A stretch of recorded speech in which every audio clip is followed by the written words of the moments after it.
कार्यक्रम को हम लोग विधिवत प्रारंभ करते हैं। मैं जी सभी का स्वागत करता हूं, जितने भी हमारे पशुपालक बंधु इस ग्रुप में जुड़े हुए हैं, जितने भी हमारे विशेषज्ञगण जुड़े हुए हैं। डॉक्टर रमेश सिंह हैं, डॉक्टर भावना हैं, और जो भी विशेषज्ञ हैं सभी का स्वागत करते हैं। ये हमारा ई किसान समाधान कार्यक्रम, आप सभी जानते हैं कि हमारा एक व्हाट्सएप ग्रुप है ई किसान समाधान के नाम से, जिसमें 627 से अधिक किसान जो है जुड़े हुए हैं। और जिनको भी कोई समस्या होती है वो हमारे उस ग्रुप में डालते हैं और उनका समाधान उसी वक्त कर दिया जाता है। उसके बाद हम लोग महीने के प्रथम और तृतीय शनिवार को हम लोग जूम मीटिंग करते हैं और उन प्रश्नों पर चर्चा करते हैं।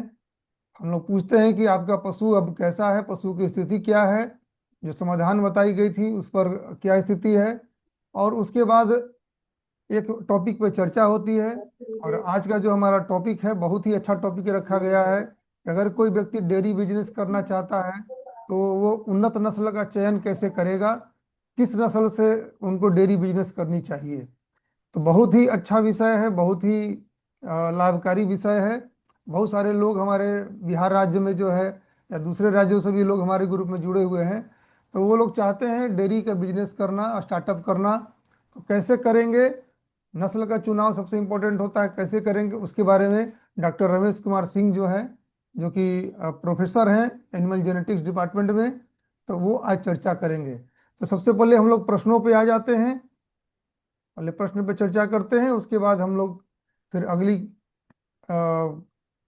अगली हम लोग कार्यक्रम में बढ़ेंगे। जो टॉपिक पे चर्चा होगी पहले हम लोग प्रश्नों पे चर्चा कर लेते हैं।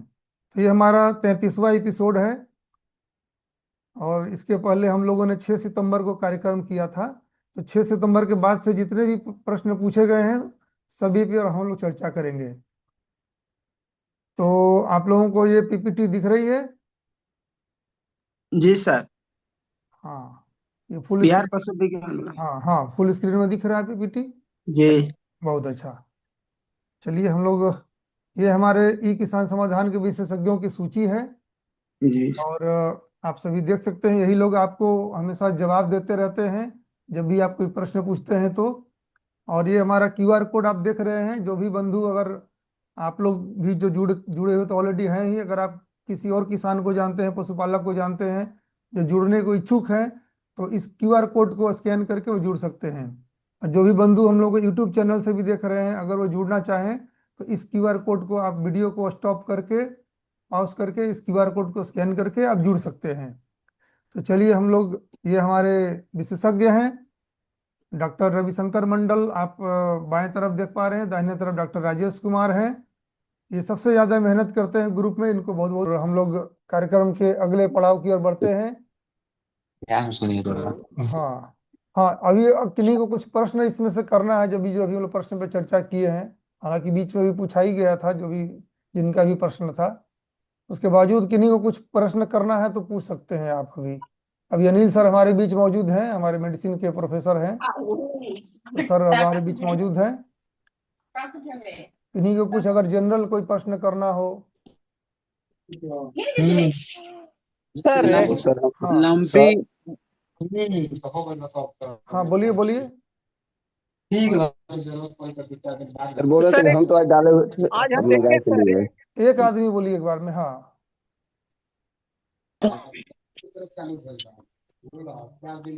सर हाँ, रविंदर जी बोलिए, आप कुछ बोल रहे थे। करे सर कि एक बकरी का मैंने बच्चा दी थी 2 दिन पहले। हम्म। और हम बोले क्या? ठीक है। बच्चा देने के बाद सर क्या अब कोई किसी चौथी तरह नहीं दिए गिरा। वो आदमी हमें बात करके गया हो गई है तो आज की से देखिए ना हमारी बकरी कैसा है, तो आप रखते हैं जरी सुन हमरो बताइए। डॉक्टर के बोला ऐसे नहीं आया है। आपकी आवाज बहुत कट तो रही है, तो इंटरनेट की समस्या उसको है आपके यहाँ पे। अनिल सर, हार तापमान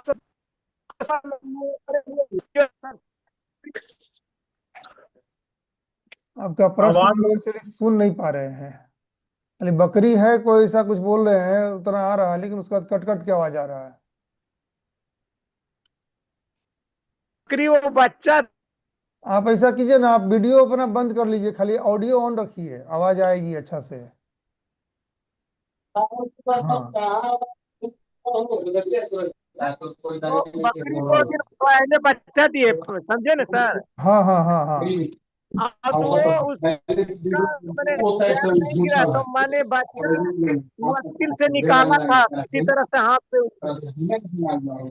और वो खाना पीना कुछ नहीं था, शरीर को मोड़ करके खाना पीने के कमर ऊंचा कर देती। और उसका शरीर का जो चमड़ी था ना सर, वो सब देखे ना तो टाइट जैसा होल था। और मुंह का जबड़ा जब खोल रहे थे तो जल्दी नहीं खुल रहा था। तो हमें तो कुछ ऐसा लगा कि टेटनस का संकट तो उससे नहीं हो सकता है। अनिल सर बताइए थोड़ा सा, हम्म, क्या हो सकता है तो इनका। एक दिन में तुरंत टेटनस नहीं डेवलप होगा। हम्म, 3 दिन हो गया सर, 3 दिन ऐसा मैंने हमको लगा जैसे। और भी लक्षण देखिएगा, कान इरेक्ट होना चाहिए, पैर एकदम स्ट्रेट हो जाना चाहिए। आप उसको खड़ा करेंगे ना तो पैर मुड़ेगा नहीं, घोड़ा जैसा चलेगा, ठेलिएगा तो पैर भी चला जाएगा, वो एडवांस में है। लेकिन अच्छा ऐसा हो सकता है कि अगर गलत तरीके से डिस्ट्रोफिया वगैरह में भी इसमें इसके कारण से भी हो सकता है। लेकिन अभी अच्छा, टेटनस हो जाने पर इलाज जो है ना, जानवर को बचाना बहुत मुश्किल है ना। तो मैंने बहुत मुश्किल डिस्ट्रोफिया है। के कारण से वैसा हो सकता है उसका। हाँ वही मैंने, टेटनस हो सकता है, ऐसा नहीं है, लेकिन उसमें और भी लक्षण होंगे। मुंह जबड़ा तो बंद हो गया, पेन के कारण भी हो सकता है, लेकिन कान देखिएगा इरेक्ट होगा, और वो पेट फूलेगा हल्का हल्का। सबसे इम्पोर्टेंट चीज फूला हुआ रहेगा, हाथ पैर एकदम टाइट रहेगा, है ना। तो ये सब देख के आप कह सकते हैं कि लक्षण ये जो है टेटनस हो सकता है। हमने सब पैर उतना नहीं देखा, शरीर जब देखा ना सर, तो पूरा हाँ दबा दबा के चमड़ी में जब पूरा दबा के ऐसे कर करके उठा उठा के देखिए, टाइट नहीं होता नहीं, चमड़ी वो चमड़ी एकदम से सा। चमड़ी से नहीं पता चलेगा। आप ना देखिए, फिजिकली देख के ही पता, हम लोग के पास भी आता है केसेस ना, तो हम लोग देख के ही बता देते हैं कि एकदम 100% टिटनेस हाँ का है। सर, आप लोग ये तो भाई विशेषज्ञ हैं, तो हम तो भाई बकरी आप पालक हैं। अरे आपको भी जानना है ना ये, लेकिन ये टेटनस हो सकता है, ऐसा कुछ नहीं है। लेकिन टेटनस जब हो जाएगा तो समझ लीजिए पशु को बचाना माने 99% चांसेस में मृत्यु होती है। इसीलिए जी जी जब डिलीवरी हो ना, जब जब प्रेगनेंसी पाल खिलाते हो, तो उसी समय anti tetanus table anti table का टेटनस टॉक्सवाइड का वैक्सीन जो है 0.5 ml इंट्रामस्कुलर या सबकट दिला देना चाहिए, ताकि बाद में कॉम्प्लिकेशन ना हो। बिल्कुल बिल्कुल सही बोले सर। जब भी आप जो है जब भी हाँ वाला स्थिति उसका वैक्सीन करवाता हूँ मैं अपने बकरियों का। बिल्कुल हाँ ठीक बहुत है। अच्छा करते हैं। देखिए तो आप अगर जानते अभी होंगे। देखिए, अगर अभी बकरी है आपके पास, मेरे पास अभी 36 हो गए सर, 36 बकरियां हैं। यानी जो वाह, बकरी अभी जो तबीयत खराब है वो है उसकी, वो अभी नहीं ठीक नहीं, है। वो मेरा नहीं था, मैं किसी बगल का था, वो उसको दे मैंने बुलाया था अच्छा तो गया थोड़ा था। थोड़ा पूछिएगा, ऑब्जर्व कीजिएगा उसको, बस ठीक है। अच्छा अच्छा जी। चलिए चलिए। रविंदर जी बहुत बहुत धन्यवाद। और किन्हीं को कुछ और पूछना है? जी सर, नमस्ते सर। नमस्ते नमस्ते। हाँ मुकेश जी बोलिए। अमरजीत जी हैं, हाँ बोलिए। जी सर। सर बोल रहे थे, हम अपना गाय के आज डाले हुए थे फोटो, उसको सर ओलंपिक वाला हो गया है, उसको जैसे कि पैर पीछे वाला दोनों फूल गया है, और आगे में घोक के पास फूल गया है पूरा थोड़ा, तो हेमोपैथी की दवा चला रहे हैं, अच्छा, लेकिन तो तो आज सर डाले इसमें हैं तो जैसे उसका डॉक्टर साहब समाधान अभी बताए नहीं थे, बताया गया है। नहीं नहीं, डॉक्टर साहब तो बताए थे, लेकिन सर हाँ हेमोपैथी की दवा चला रहे हैं, तो उसमें अंग्रेजी चलाएंगे, कोई दिक्कत नहीं बिल्कुल होगा? बिल्कुल चला सकते हैं, कोई दिक्कत नहीं है, दोनों साथ में चलेगा। जैसे होम्योपैथी हम की लोग की अगर तरफ तो सर आप, जो अंग्रेजी दवा चल रहा है ना, तो उसमें सर 2-3 गाय ऐसे फेल हो गया, तो इसीलिए हम लोग अंग्रेजी नहीं चलाए। सही बात से सच पूछिए तो कोई इसका दवाई नहीं है। इसको आप ना जी एक जी। दवाई, एक काम बहुत बढ़िया कर सकते हैं, दर्द का इंजेक्शन दीजिए। सबसे प्लेन, बुखार उखार नहीं, अगर बुखार रहता है तो दीजिए, तो बुखार सबसे तो अच्छा रह है रहा है उसको। ग्लिसरीन में, ग्लिसरीन 1 लीटर ले लीजिए और उसमें मैक्सल पाउडर मिला दीजिए। उतना तब जी घोलिए जब तक कि घुलना बंद हो जाए। उसको हल्का जी गर्म कर लीजिए। जी पूरा जो घुलने के बाद सुसुम करके तौलिया में लाइए, छोटा सा रुमाल में लपेट के पूरा पेंट कीजिए, सुबह दोपहर शाम। 3 दिन जी गर्म 3 दिन ठंडा, 3 दिन गर्म 3 दिन ठंडा, ऐसे मैनेज होगा।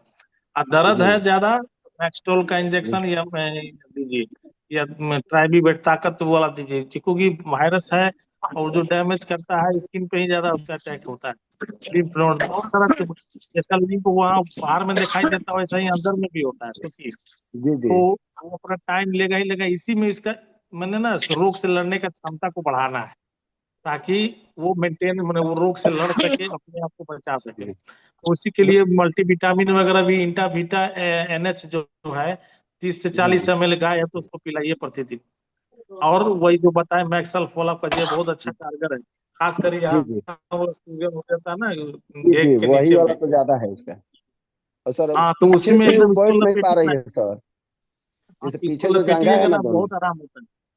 जी जो इसको पीछे जंघा लपेटिए, है इसको उसका। पेंट कीजिए, इसको पेंट सर कीजिए, जो जी जी बताए ना मैक्सल फोलाप। जी जी, हाँ 3 दिन ठंडा से कीजिए या 3 दिन सुसुम से कीजिए। ठीक है सर। अब पीछे वाला जो पैर है उससे सर बैठा नहीं जा रहा है, उसको बहुत मतलब उसको तकलीफ तो हो रहा है दर्द है बैठने ना, सूजन सूजन है, तो इसीलिए मैक्सटोल का में। जी इंजेक्शन बताया है। बड़ी गाय है तो 20 ml दे सकते हैं, 10 इधर 10 इधर, जी और जी 2 दिन दीजिए उसको। सूजन कम हो ठीक जाएगा तो छोड़ दीजिएगा। ये ठीक है सर। मैक्सल वाला कीजिएगा तो बहुत अच्छा, वो क्या करता है ना, पानी खींचता है, अच्छा ठीक है सर। दर्द में भी काम जी करता है। सर। जी चलिए ठीक ठीक है। हाँ सर, नमस्कार। जी हाँ अमरजीत जी, हाँ बोलिए, जी पूछना है। हाँ सर, हम वर्मा जी बोल रहे हैं। हाँ KP वर्मा जी, हाँ पूछिए। जी जी, हमारी एक गाय है, हम्म यहाँ पर तो लाइट कम है, दिख रही होगी, यही गाय है। हम्म इसको जो है सो दूसरा 22वां पिछले 10 तारीख को हुआ है। उसमें एक बैग अच्छा खासा था पहला 22वां में, दूसरा 22वां में भी ठीक रहा, और दूसरा 22वां 8 तारीख को हुआ है। 10 तारीख को हल्का सा उन्माद के जैसा लगा और ब्लीडिंग हो गया। तो क्या हम समझे कि वो फीमेल कंसीव नहीं की है? हम्म, हेलो। हाँ डॉक्टर दुष्यंत है। Yes sir. हाँ जैसा कि सर ये बता रहे हैं इनके अनुसार कि दो बार आपका ये गाय जो है हीट में पहली होने के ब्यात बाद की आ गाय चुके है, हैं। अच्छा। लगभग 6 महीना प्लस हो गया है बच्चा दिए हुए, और इसको अच्छा, नहीं तो रिपीट आपने सीमेंट ब्लीडिंग का केस हो गया था। तो अभी खैर सीमेंट जो रखवाया, कब आप रखवाया था लोगों के सीमेंट? जो बताया गया समाधान, उस पर पाल कंसीव कर हाँ, ली। अच्छा। बावजूद दूसरा 22वां 9 तारीख या 8 तारीख को हुआ है, यानी मतलब 45 44 दिन के 45 बाद दिन। जो है। हाँ जी, हाँ। 45 दिन के बाद। देखिए उसमें मैं आपको बता देता हूँ, उसमें जो डिस्चार्ज दिखता है ना, अगर वो थोड़ा ठीक है, ज्यादा गाढ़ा है, थोड़ा डिस्चार्ज हल्का बिल्कुल पीलापन ठीक है लिए, सर, अगर डिस्चार्ज डिस्चार्ज पीलापन लिए बिल्कुल हुए है ठीक ना, है, एकदम बिल्कुल शीशे के जैसा सफेद, यानी कोई अब तो उसमें ये नहीं, कलर नहीं है। अच्छा, तब तो ज्यादातर चांस है कि वो गाभीर नहीं है, समझ रहे हैं? एक बार जी, 45 दिन तो हो गया इसको है जो तो हुआ है दूसरे 22वां में 10 तारीख को हल्का उन्माद आया लगभग सुबह में, और लगभग 12 बजे दिन में ब्लीडिंग कर दी है। नहीं तो फिर ये माना जाए कि वो जो है गाभीर नहीं है, और दूसरा उसे चेक करा के सीमेंट गाभिन रखवा नहीं सकते है। हैं। अब हाँ, जी जी, अब इसका क्या समाधान है? इसका तो एक तो पहले बात तो है, गाभीर नहीं है, इसको कंफर्म भी कराना पड़ेगा। ये मत मान लीजिए गाभीर नहीं है जी जी, एकदम ठीक है, अब हम 100%। करवा लेंगे, लेकिन हमारे AI वर्कर कंफर्म हैं। जब कराएंगे अगली बार, जैसे हीट में आती है ना जिस बार, तो उसको हम्म। हीट के समय टोनोफास्फान 10 ml और 5 ml इंटाविटा एच आता है, इसको लगवा के AI करवाइए। और साथ साथ हार्मोन लगेगा, जी ये गाइनारिच जिसको कहते हैं, वो 2.5 ml लगेगा, वो जी, लगवा के कराएंगे तो ज्यादा चांसेस है। और बार बार हार्मोन में रिपीट कर कौन सा रही तो सर? आप लगातार 2 दिन करवाइए, जैसे जिस दिन हीट में देखते हैं उस दिन तुरंत करवाइए बुला के, और अगले दिन 18-20 घंटे बाद फिर से करवाइए, इसको सीमेंट रखवाइए, ठीक है? अच्छा सर, तो हार्मोन में क्या पड़ेगा? गायना रिच पड़ेगा 2.5 ml। जिस दिन पहले दिन जब सीमेंट रखवाएंगे गाइनरिच, उस दिन। गाइनरिच तो पिछले बार भी था सर। हाँ, नहीं तो इसको दो बार करवाइए ज्यादातर है, अगर शीशे जैसा डिस्चार्ज आ रहा है तो 2 दिन करवाइए जी लगातार। पीछे यही हाँ पिछले बार वही किया था ना। हाँ और तो सरोज सर से और डॉक्टर आजाद सर से हम हाँ अपने एआई वर्कर की बात भी करवा चुके थे। इसको 2 दिन एआई वर्कर को करवाइए, फिर बुला के देखिए एक इनसे बार, बात। हाँ। 2 दिन लगातार करवाइए, 24 लगभग 18-20 घंटे के इंटरवल पे गायनरी चेक पहले दिन लगा के। डिवर्मिंग के लिए क्या दिया जाए? डिवर्मिंग कर दें सर? डिवेलपिंग कर दीजिए, उसमें कोई दिक्कत नहीं। फेनबेंडाजोल से करिएगा, जो प्रेगनेंसी सेफ भी है, तो फेनबेंडाजोल फेनबेंडाजोल से? आता है। हाँ हाँ, जी मुकेश जी। कुमार ये जी कुछ करिए, बोलना चाहते हैं मनोविश्लेषण लगता है। करिए। मुकेश जी। ठीक। जी सर नमस्कार। हाँ नमस्कार, बोलिए। सर एक बकरी है वो गोल गोल घूमती रहती है एक साइड से, और जैसे कि शराबी से चाल से चलती रहती है। इसका टेम्परेचर नॉर्मल रहता है सर? अच्छा अच्छा। जी, तो इसमें क्या हो सकता है सर? क्योंकि 2 रोज दवा देने के बाद भी सर कंट्रोल नहीं हो पा रहा है। और कोई परेशानी भी दवा हो दे- रहा है क्या उसको? खाना वाना खा रही है? अगुर कर रही है? थोड़ा थोड़ा बहुत खाना खाती है, गोबर पेशाब करती है, लेकिन सर वो शराबी जैसे चाल से चलती रहती है। एक साइड कभी घूमती है, लड़खड़ा के गिर जाती है। गिरती भी है क्या? जी, गिर भी जाती है लड़खड़ा गिर के। भी जाती है। अनिल सर बताइए थोड़ा, क्या हो सकता है समस्या?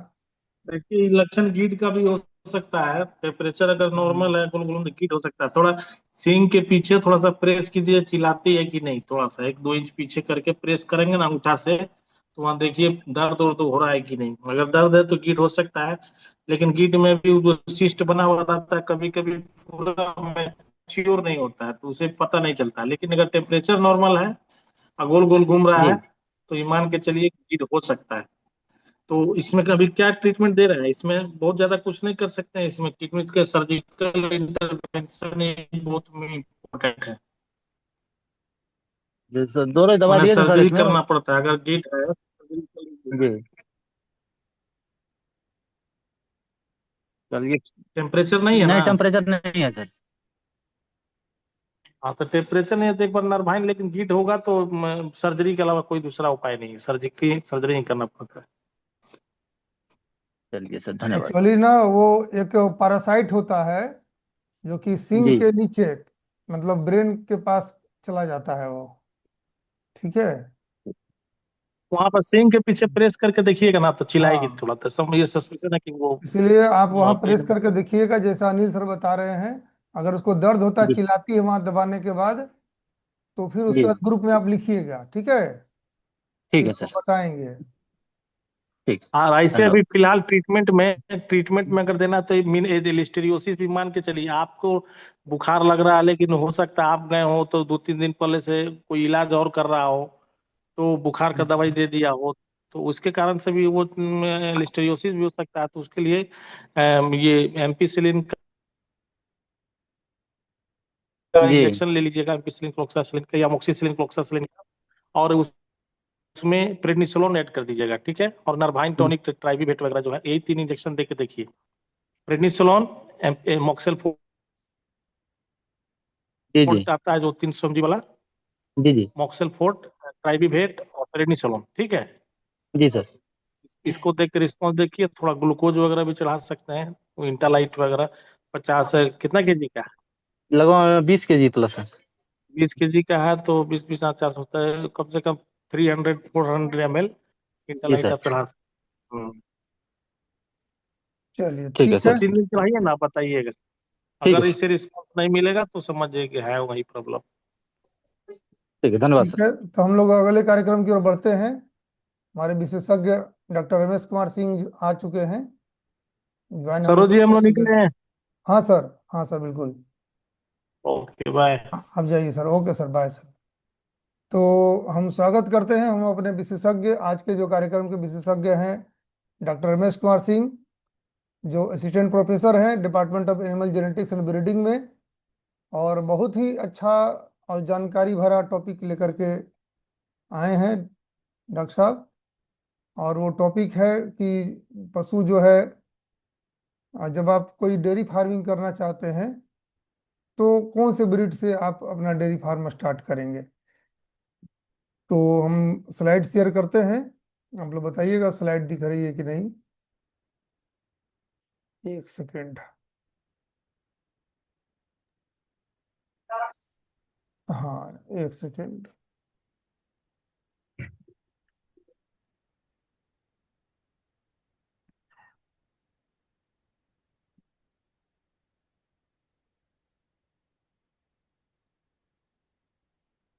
तो आप लोग का किन्हीं का विचार है इसमें डेयरी अभी करने का? जी सर। ज्यादातर लोग पहले से तो कर ही रहे होंगे। कोई नया अगर खोलना चाहते हो? हम नया करना चाह रहे हैं सर। हाँ, नया करना चाह रहे हैं तो देखिए बहुत ही आपके लिए लाभकारी होगा। ये सबसे बड़ा इम्पोर्टेंट चीज पहले ब्रीड ही होता है। जी। ठीक है।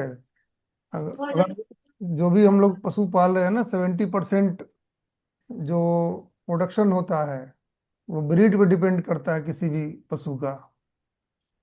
इसलिए ब्रीड काफी इम्पोर्टेंट है। और चलिए अब हम लोग स्लाइड शेयर करते हैं।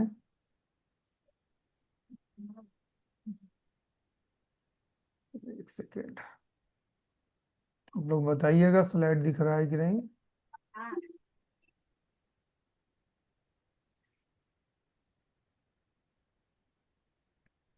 स्लाइड दिख रही है अभी? जी नहीं सर। हम्म, फिर लगता है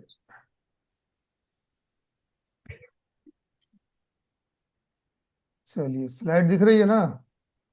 हाँ सर, आ गए। चलिए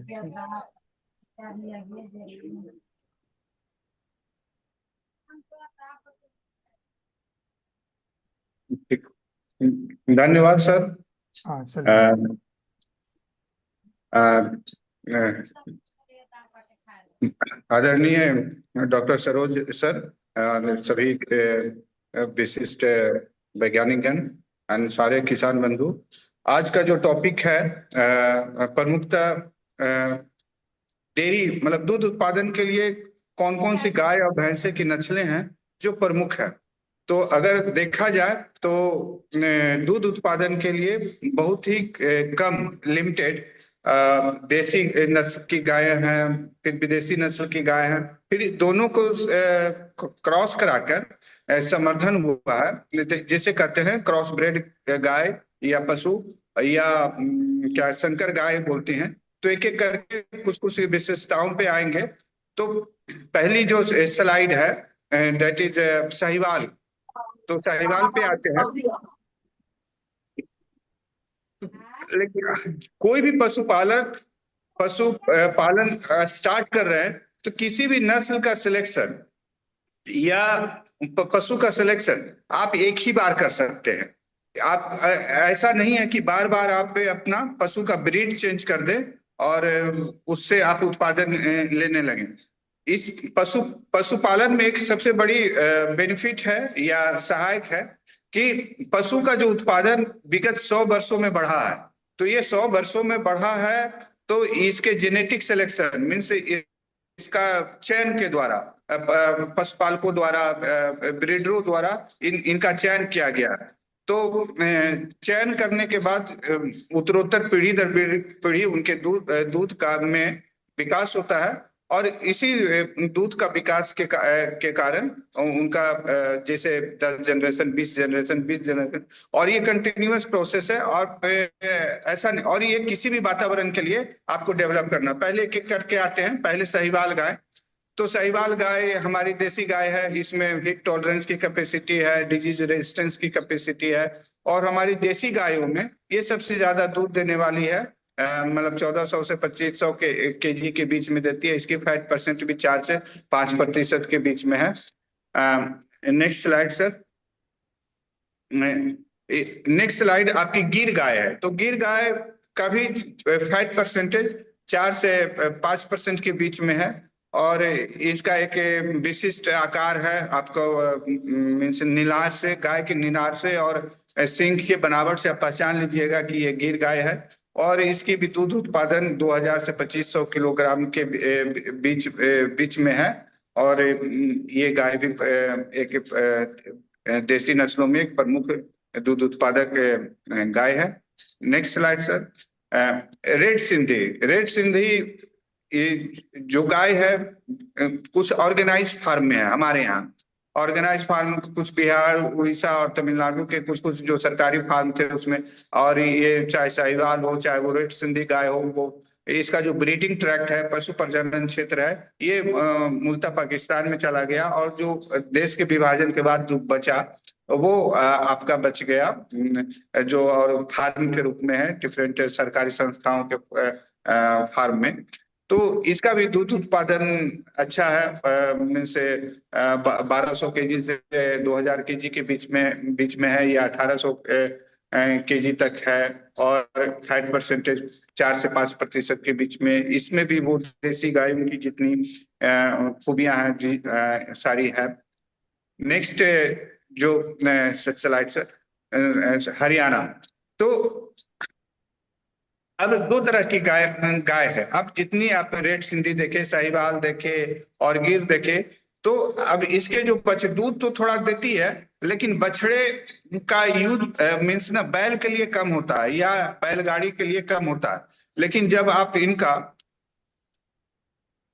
आप जैसे हरियाणा डुअल पर्पस से हमारे ब्रीड है, जैसे हरियाणा है, आगे में देखेंगे थारपारकर है, इनका दूध उत्पादन कम है, लेकिन इनके जो बछड़े होते हैं इनके बैल के लिए बहुत उपयोगी होते हैं, और इनका भी अब उत्तरोत्तर विकास हो रहा है। तो इसमें डुअल पर्पस में हरियाणा से भी अच्छा है थारपारकर।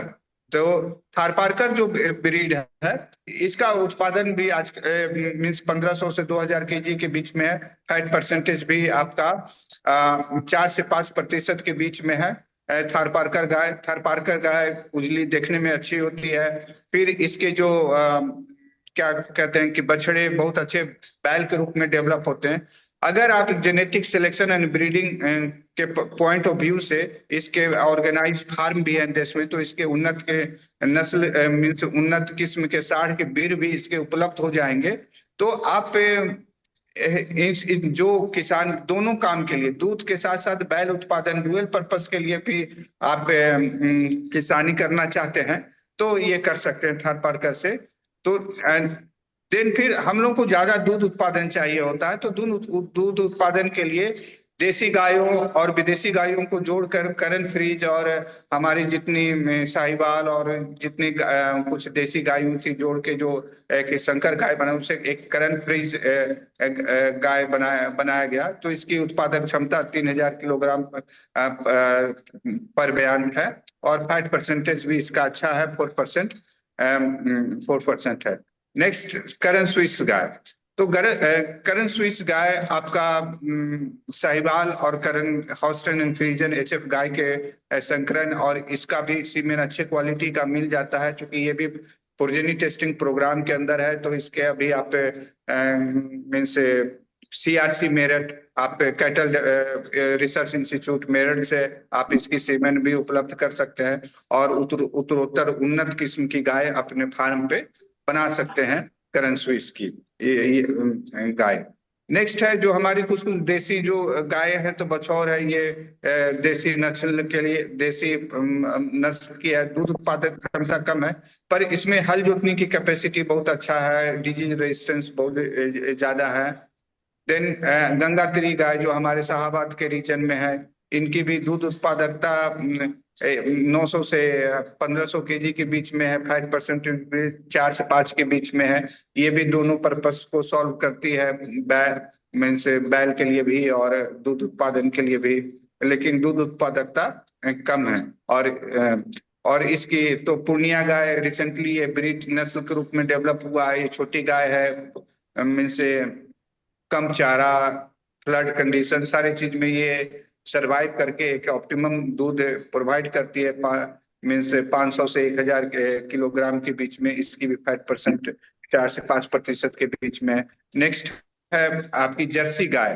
तो जर्सी गाय का जो मीन्स और जर्सी क्रॉस ब्रेड, तो जर्सी क्रॉस ब्रेड का हम लोग के यहाँ पे रिकमेंडेड किया गया है भारत सरकार के द्वारा कि अब जर्सी गाय के चूंकि छोटी आकार की होती है, इसमें भी दूध उत्पादन क्षमता हॉसन फ्रीजन से कम लेकिन ज्यादा ही होती है, मीन्स 4000 से 6000 के किलोग्राम के बीच में भी। फैट परसेंटेज भी 4.5% मीन्स HF क्रॉस से ज्यादा है।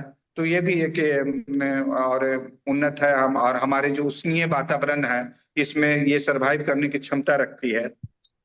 नेक्स्ट है जो प्योर ब्रीड, जिसे हॉसन एंड फ्रीजन कहते हैं। तो प्योर ब्रीड भी आप पाल सकते हैं जिनके पास काफी संसाधन है। जो क्लाइमेट, जो जैसे हम लोग एसी में रहते हैं, जो क्लाइमेट हाई इंटेंसिव सिस्टम है, अगर उस ढंग का जो कोई फार्म एस्टेब्लिश कर सकते हैं, करना हो, जिनके पास रिसोर्सेज है, कुछ फार्म में मीन्स ऐसे भी मतलब कि अपने वो नीदरलैंड की गाय है या विदेश की गाय, तो ये ट्रॉपिकल कंट्रीज में भी इसके फार्म है, लेकिन उसके लिए उन्होंने उस ढंग का बनाया है आर्टिफिशियल क्लाइमेट, उस ढंग का इंटेंसिव मैनेजमेंट सिस्टम, उस ढंग का फार्म डेवलप किया है। जिनके पास ज्यादा रिसोर्सेज है काफी, तो ये कर सकते हैं और इसके भी सीमेन आपकी उपलब्ध हो जाएगी, क्योंकि ये गाय मीन्स वर्ल्ड वाइड पूरे विश्व में प्रचलित है, तो इसके सीमेन भी आपको मिल जाते हैं। देन ब्राउन स्विस गाय भी आपकी एक अच्छी गाय है जो 4000 से 6000 किलोग्राम के बीच में देती है, और ये एक मजबूत पहाड़ी क्षेत्र की गाय है। स्विट्जरलैंड इसका उद्गम स्थान है।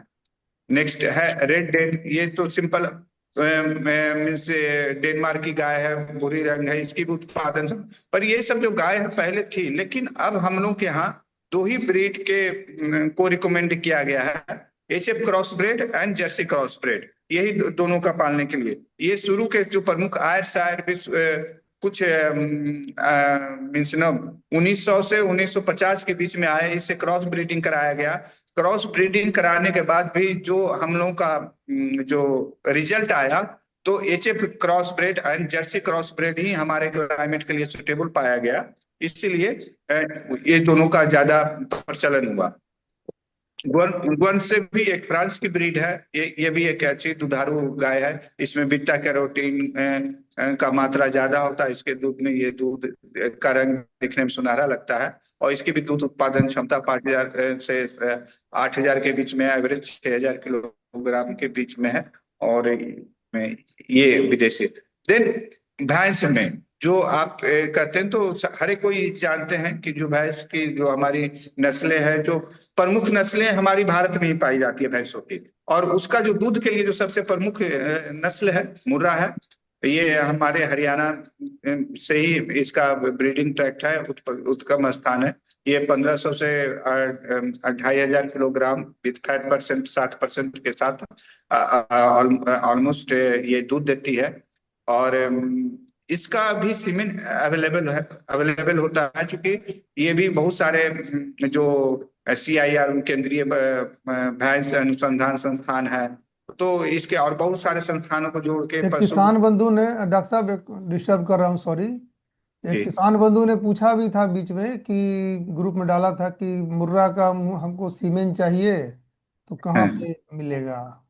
हाँ, तो ये सर CIRB आप हरियाणा में है, central institute on buffalo research Hisar, आप वहां से मिल जाए, और प्रोजेनी टेस्टेड फुल ऑथेंटिक सीमेन मिलेगा। प्योर ब्रीड मिल जाएगा, सबसे बड़ी बात प्योर ब्रीड मिलेगा, ऑथेंटिक मिलेगा, और कंटिन्यूअस मिलते रहेगा उनको, सिर्फ एक बार उनको जाके उनको विजिट करना है।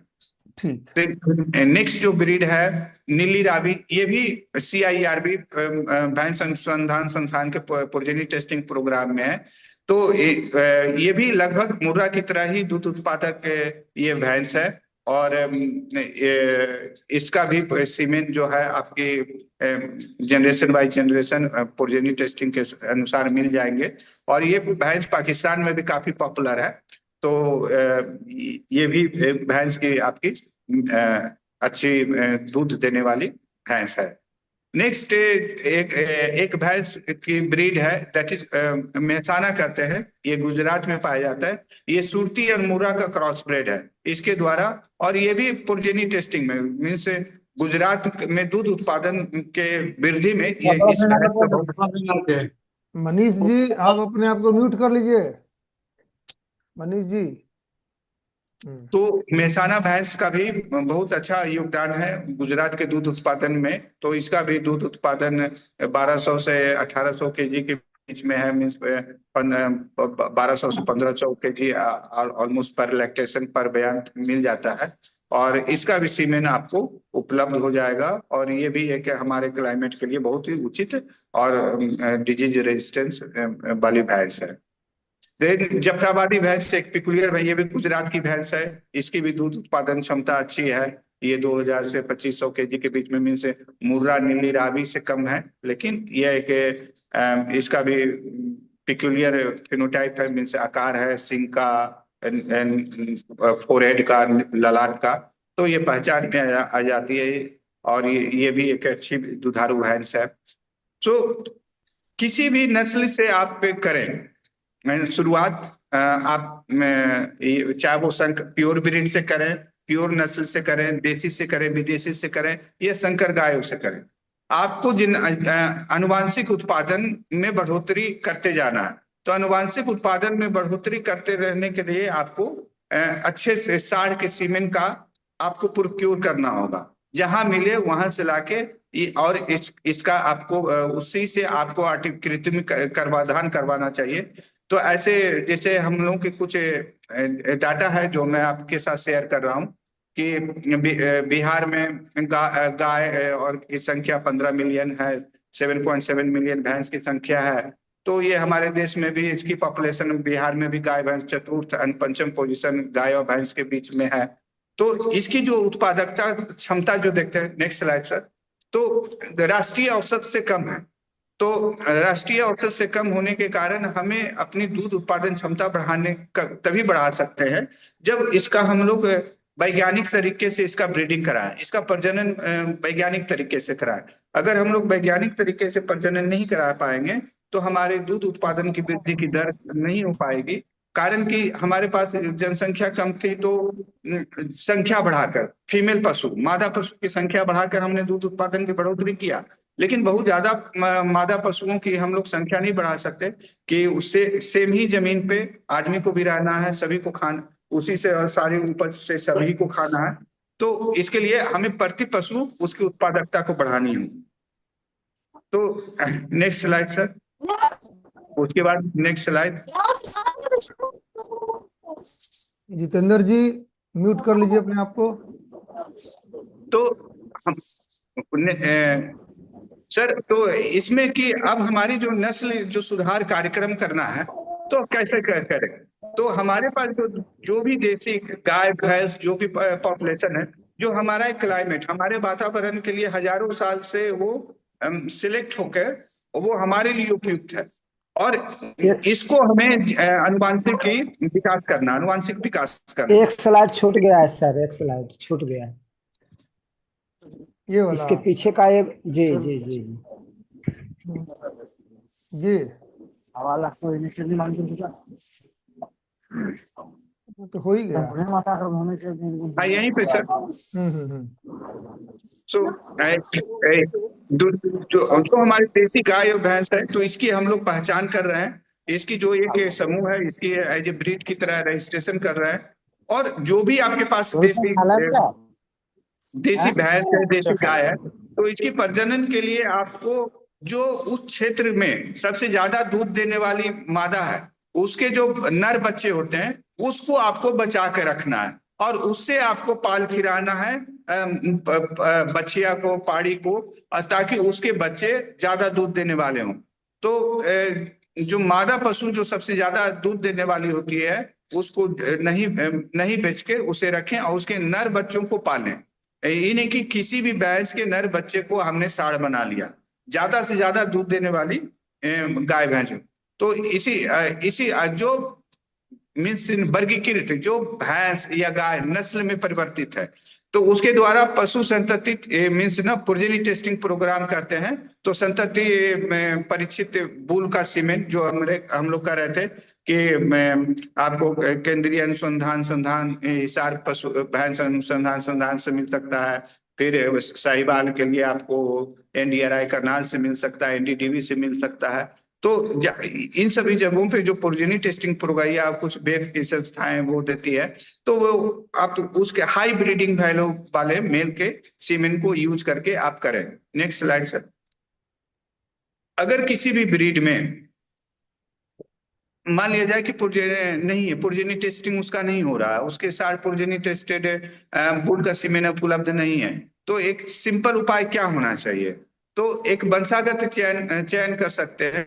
तो इसमें इस वंशागत चयन में क्या है कि जो गाय दूध दे रही है, मीन्स जो जिसमें पाल खिलाना है, तो उसकी माता का दूध का एवरेज देखेंगे, उसकी माता की दूध देने वाली कितनी है, और उसके जो जिस साढ़ का हम सीमेंट डाल रहे हैं उस गाय में, उसकी माता का दूध का क्या है, और दोनों को एवरेज कर देंगे।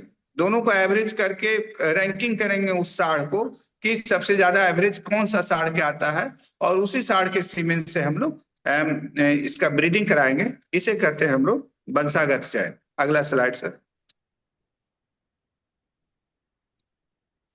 तो ये और इसी ढंग से जब जब क्या कहते हैं कि ये भी उपलब्ध नहीं है, जैसे कि हम लोग जिसे नन डिस्क्रिप्ट गाय कहते हैं, जिसमें वंशागत चयन का भी नहीं है, और वो ब्रीड में भी कन्वर्टेड नहीं है वो पॉपुलेशन। तो वैसे गायों में हम लोग जो रिकमेंड करते हैं क्रॉस ब्रीड, जो ये विदेशी गायों में जनरली कहते हैं कि हम लोग विदेशी ब्लड की जो प्रतिशत है 50 से 62.5% के बीच में होना चाहिए। तो इसके लिए हम लोग पहला जो क्रॉस ब्रीडिंग कराते हैं, फिर उसी HF जो क्रॉस ब्रीड जो सीमेन है प्रोजेनी टेस्टेड, उसी का सीमेन फिर यूज करना चाहिए, ना कि प्योर ब्रीड के सीमेन को हमेशा यूज करते जाएंगे। अगर हम पीढ़ी दर पीढ़ी प्योर ब्रीड के सीमेन को ही अगर यूज में लाते रहेंगे, तो वो प्योर ब्रीड जानवर हो जाएगा, जो हमारे क्लाइमेट के लिए सुटेबल नहीं होता है। तो ये कि पुर्जेनी टेस्टेड बुल के सीमेन को ही और उसके ब्लड को करना चाहिए। तो जैसे संकर गाय हो गई, जैसे आपका हो गया करण स्विस हो गया, करण फ्रीज हो गया, तो ये क्रॉस ब्रेड जानवर हो गया। इस क्रॉस ब्रेड के जो जानवर का जो पुर्जेनी टेस्टिंग के द्वारा जो बुल का सीमेन होता है, इसके सीमेन से जब आप अपने संकर गायों में आप प्रजनन करवाएंगे, तो इसकी जो विदेशी गायों की ब्लड की जो मात्रा है 50 से 62% के बीच में ये रहेंगे। Next slide sir. तो इसी ढंग से भैंसों में क्या करना है कि जो भैंस में जो पुर्जेनी टेस्टिंग, अगर ब्रीड जो लोकल पॉपुलेशन ब्रीड में कन्वर्ट हो गया, तो उसमें पुर्जेनी टेस्टिंग के द्वारा प्रजनन कराएंगे। फिर उसे एक पुर्जेनी टेस्टिंग तो बात की बातें हैं, फिर पहले सिलेक्टिव ब्रीडिंग करेंगे, वंशागत चयन करेंगे, फिर सिलेक्टिव ब्रीडिंग पे जाएंगे, फिर और जब ये दोनों से हमारी डाटा उपलब्ध हो जाएगी, तो पुर्जेनी टेस्टिंग के लिए हमें ज्यादा संख्या में पॉपुलेशन की जरूरत होती है, ज्यादा संख्या में।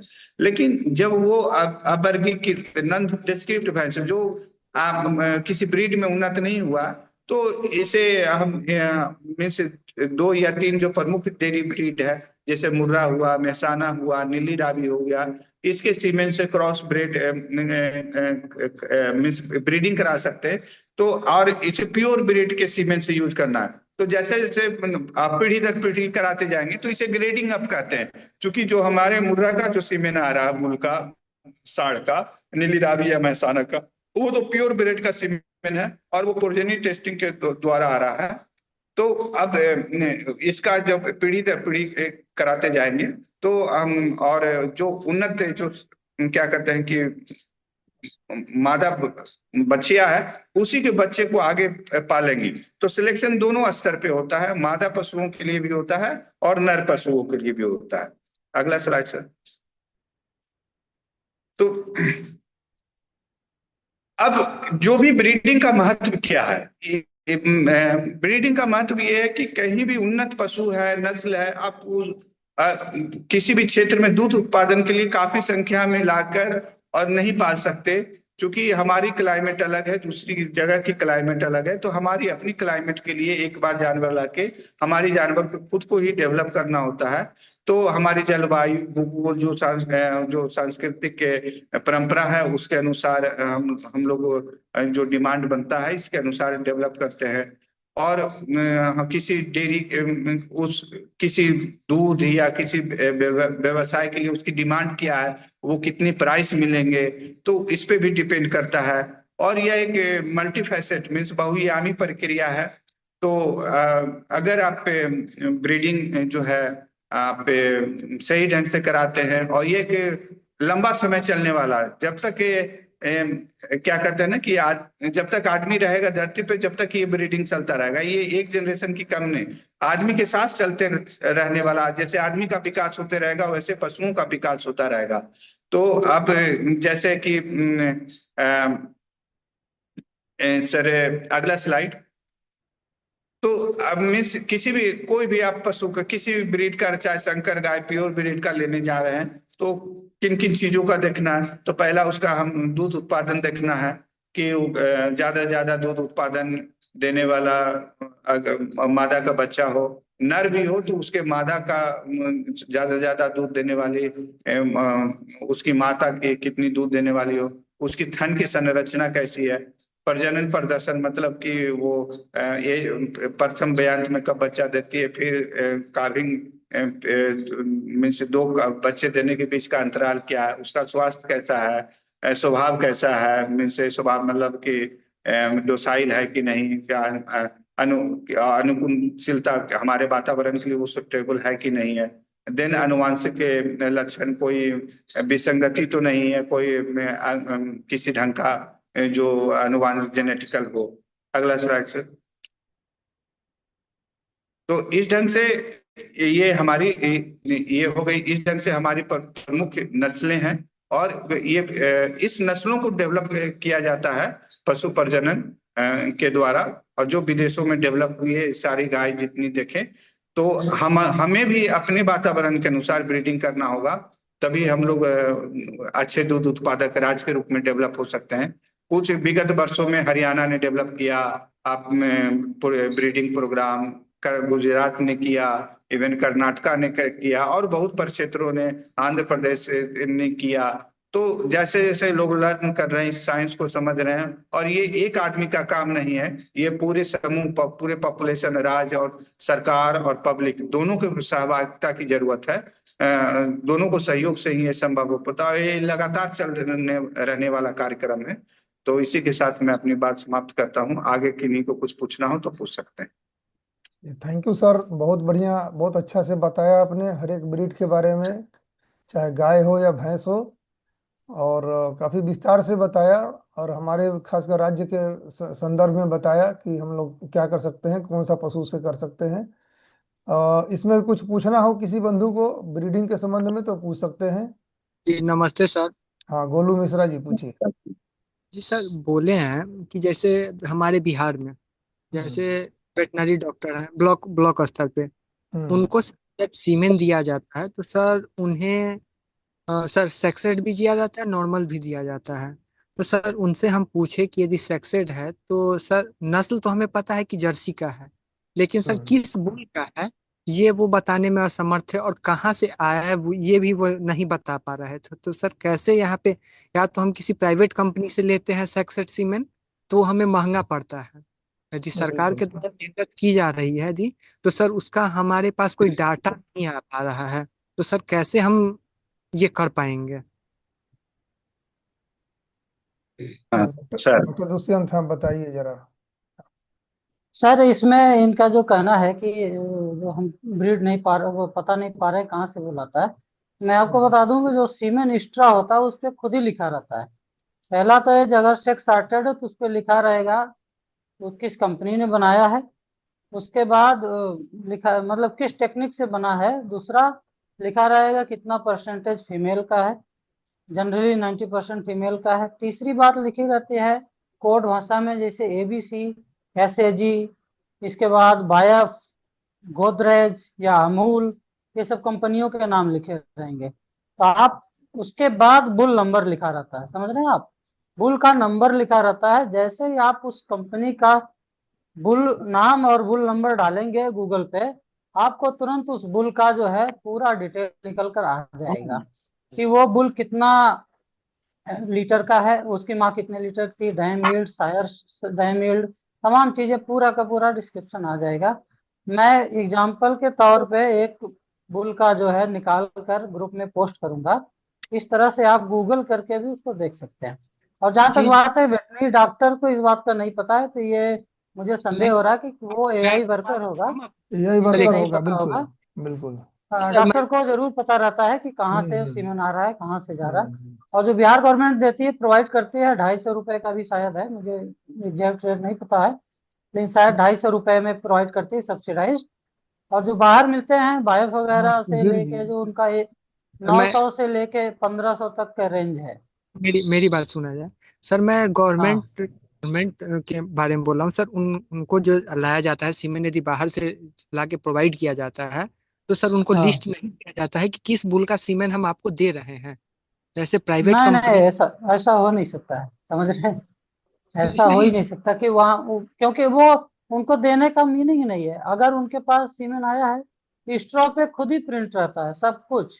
और प्रिंट ये है। जब से minimum minimum print standard practice है, अगर सर वो स्ट्रॉ पे प्रिंटेड नहीं है तो वो फर्जी स्ट्रॉ माना जाएगा। समझ रहे हैं आप? स्ट्रॉ पे सब है, लेकिन वो ये हम पूछे उनसे कि सर किस बुल का हाँ स्ट्रॉ है, तो जर्सी का है। हम कहले हाँ सर, जर्सी का सेक्सेट आपके पास है, तो सर किस बुल हाँ का है? हाँ। वो तो देखना पड़ेगा। और जब यदि स्ट्रॉ नाइट्रोजन से बाहर यदि हम 2 या 4 सेकंड के लिए भी रखते हैं, तो उसमें सर वो थोड़ा वो खराब होने का डर रहता है। तो फिर सर हमें कैसे पता नहीं नहीं। चलेगा इसके लिए अच्छा, सर? मतलब कहने से नहीं तो उनके पास वो विभाग से लिस्ट भी मांग सकते हैं। और दूसरा, जैसे मान लीजिए जर्सी का वो कर रहे हैं, तो और भी लोग जर्सी का कराते हैं सीमेंट, तो वो खुद ही डॉक्टर खुद देख लेते हैं कि कौन सा ईस्टर था, क्या बुल है, वो तो देख लेते हैं। जैसे आपने मान लीजिए 5 गाय है आपके पास, एक में करवाया तो आपको तुरंत वो ईस्टर पे जो भी कुछ लिखा हो तुरंत पता चल जाएगा। उसके बाद आगे का आप सोच सकते हैं। ये भी रिकॉर्ड तरीका है। रखते हैं सर, कौन बुल है कौन सीमेन है, रिकॉर्ड रखते हैं डॉक्टर साहब? हाँ, सारा रखना ही पड़ेगा, जी जी, मैंडेटरी होता है। रखते हैं सर। और नहीं वो तो इनको आपको कह जो दिए। कर रहा है कि एक मिनट सर, एक मिनट हम्म, सर, यदि इनको देखना है तो वहां जहां पर उनका कैरेट गड़ा हुआ है वहां पर उनका स्ट्रॉ बिगा हुआ रहता है, उठा करके वो निकाल करके देख सकते हैं कि कौन सा है। नहीं उसकी भी जरूरत नहीं है। अगर डॉक्टर नहीं दिखा रहे हैं आपको, तो आप अपने पशुपालन पदाधिकारी के पास उसकी शिकायत भी कर सकते हैं, ऐसा भी प्राविधान रहता है। और मुझे नहीं लगता वो डॉक्टर होंगे, अगर आप डॉक्टर होंगे तो जरूर दिखाएंगे आपको। बिल्कुल सही बात है। और गोलू मिश्रा जी, आपको बता दें कि सरकार इसमें सेक्स सॉर्टेड सीमेंट में सब्सिडी देती है। तो जैसे उसका दाम 1,000 रुपया पड़ता है, तो आपको सिर्फ 300 रुपये पड़ेंगे, 250-300 रुपये।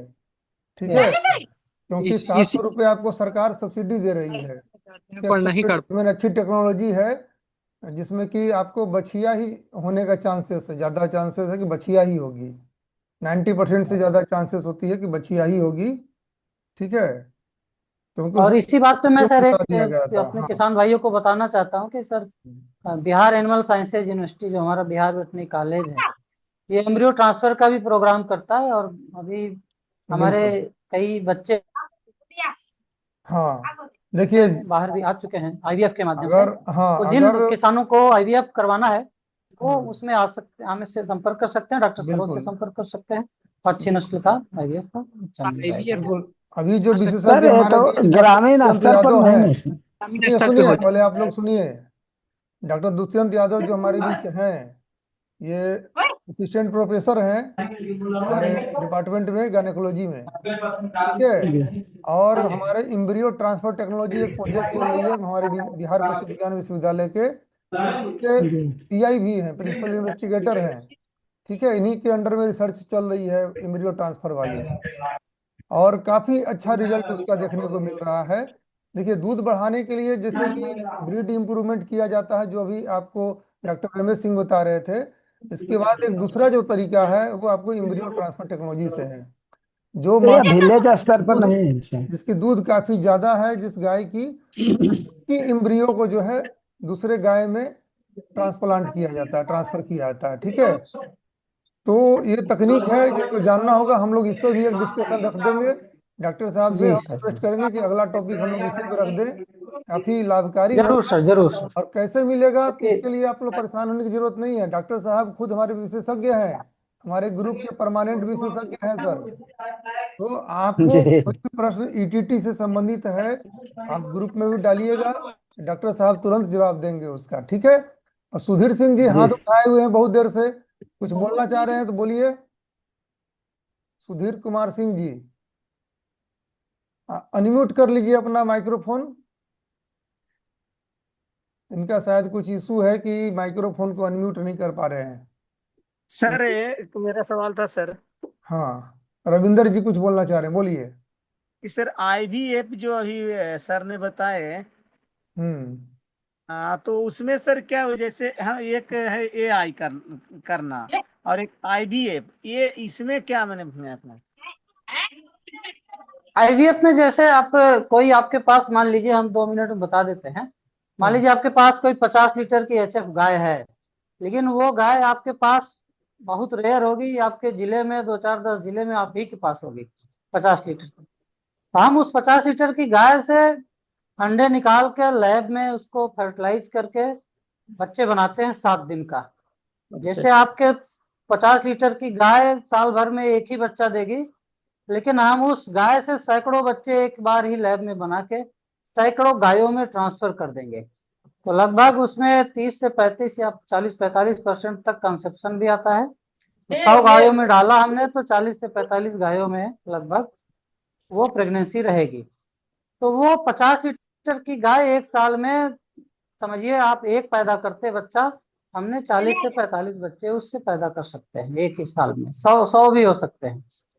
तो ये आईवीएफ का फायदा है। आईवीएफ में जिस तरह से एआई में ही एआई करते हैं, उसी तरह से आईवीएफ में एम्ब्रियो ट्रांसफर करते हैं, लेकिन उसके लिए विशेषज्ञता जरूरी है, क्योंकि वो एक तो एनेस्थीसिया देके भी होता है, दूसरा उसका तरीका थोड़ा सा डिफरेंट है, उसके लिए प्रॉपर ट्रेनिंग और जो वेटनेरियन हमारे होते हैं राज्य के वो करते हैं।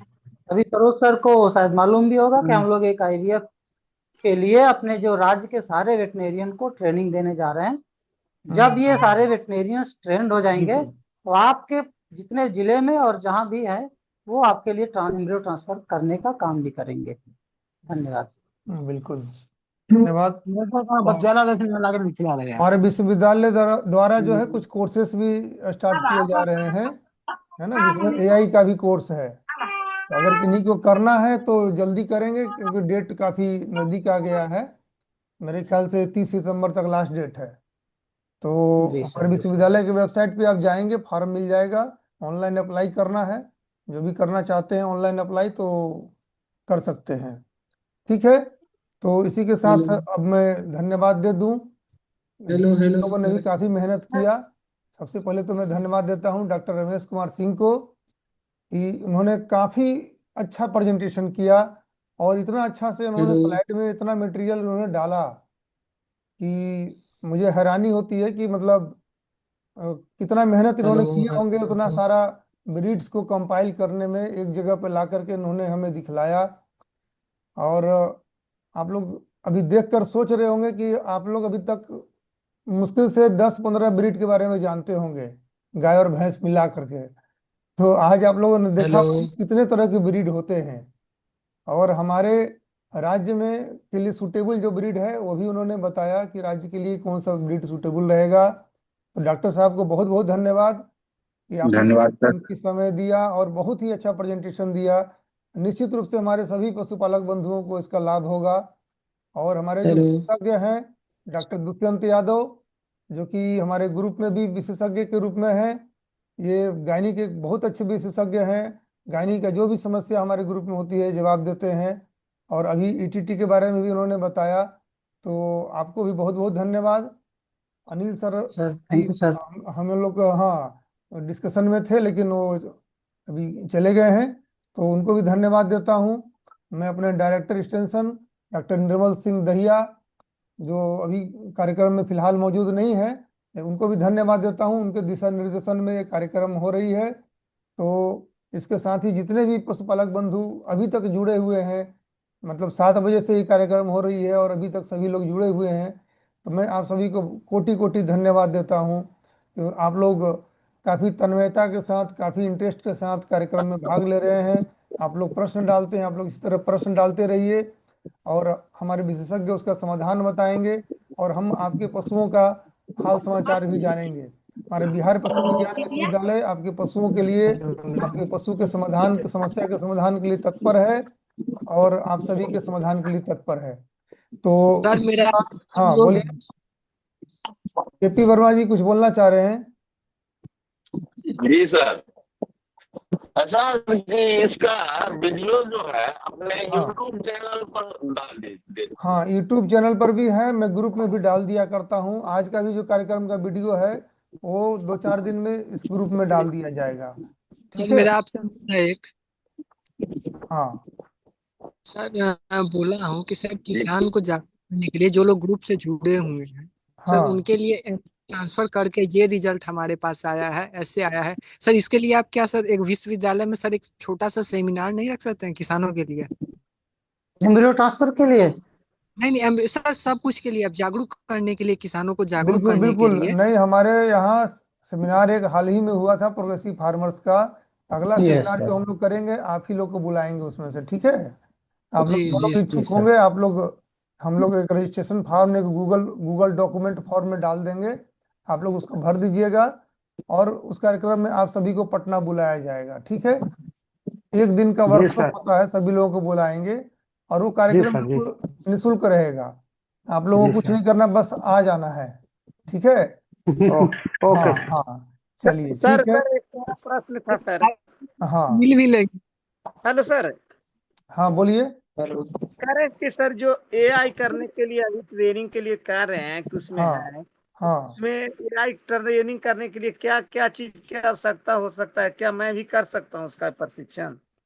आप एक बार फॉर्म देख लीजिएगा, मैं ग्रुप में भी डाल दूंगा फिर से। ठीक है, पहले भी डाला हुआ है, फिर से डाल दूंगा, आज क्या डाल सर देता हूँ। जी सर।